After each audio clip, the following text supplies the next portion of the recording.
I want to introduce you to a car that's a little bit special.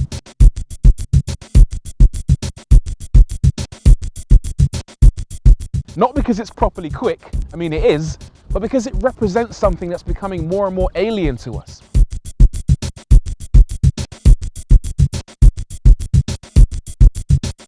See, most cars today are designed to be high on economy, low on emissions, and comfortable, but this thing's designed for one thing: fun.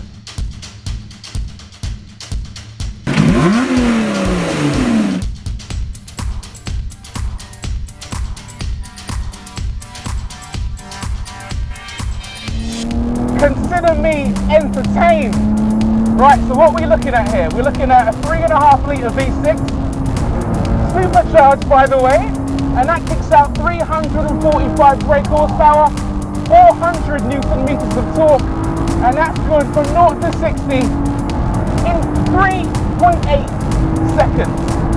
How quick is 3.8 seconds? Well, it's about long enough for me to say 0 to 60 in 3.8 seconds. And when that amazing acceleration actually kills you because it's so sudden and so violent, and your foot gets jammed to the accelerator, it will keep going till it hits 170 miles an hour.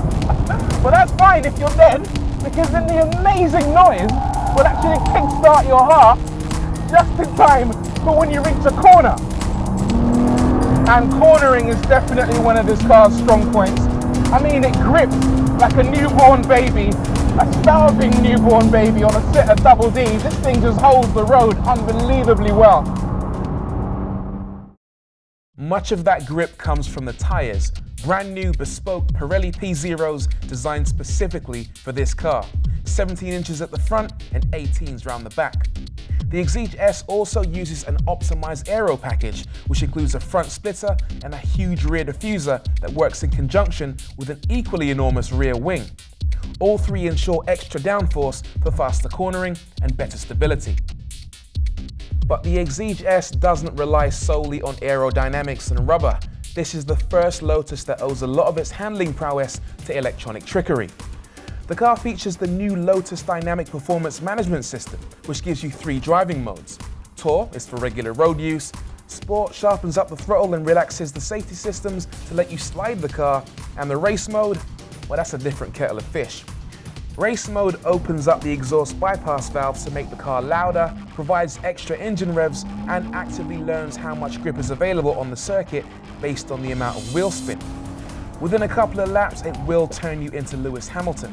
Just keep your foot planted to the floor all the way around the corner, and it will give you exactly the right amount of power that you need to make it out the other side in record time. Lotus reckon that race mode will help you set a faster lap time than you could if you were to switch the system off completely. I tried to prove them wrong, and it didn't work out so well for me.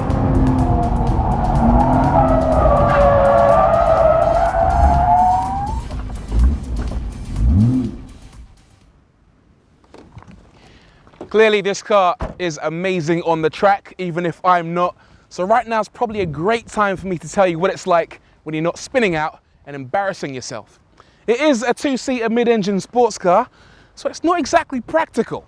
There is a boot, but it is properly tiny. There's enough room in this thing, maybe for a weekend bag for yourself, although there isn't any room for your lady friend.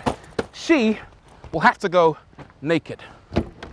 Probably the worst thing about this car though is getting in and out. There's no graceful way to do it. Like all Lotuses, it has this massive sill down there. You kind of have to go over that and limbo under the roof. And no matter who you are or what you're wearing, I guarantee you, you will show your knickers every single time.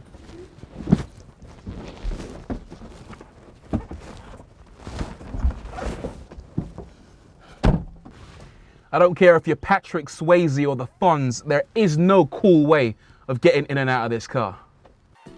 Being a track-focused car, the Exige S isn't exactly luxurious.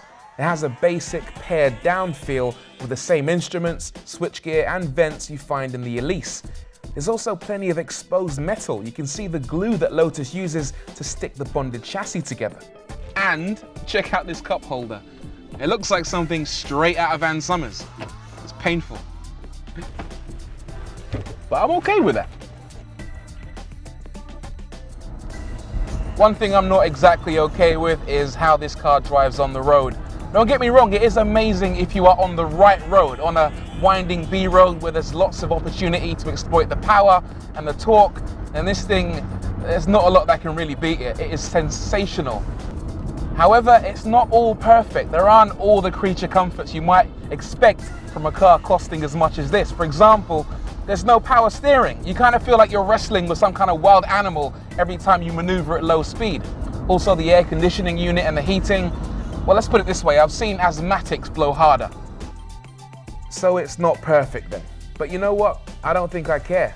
Like I said, this car isn't about comfort. It's not about namby-pamby everyday nonsense like economy or saving the environment. It's designed to put a smile on your face. Sure, Lotus could do a bit more to pamper and to mollycoddle the driver, and it would be nice if I could actually get inside the thing without having to limber up, but screw it. This car puts a smile on my face. It puts the FU back in fun.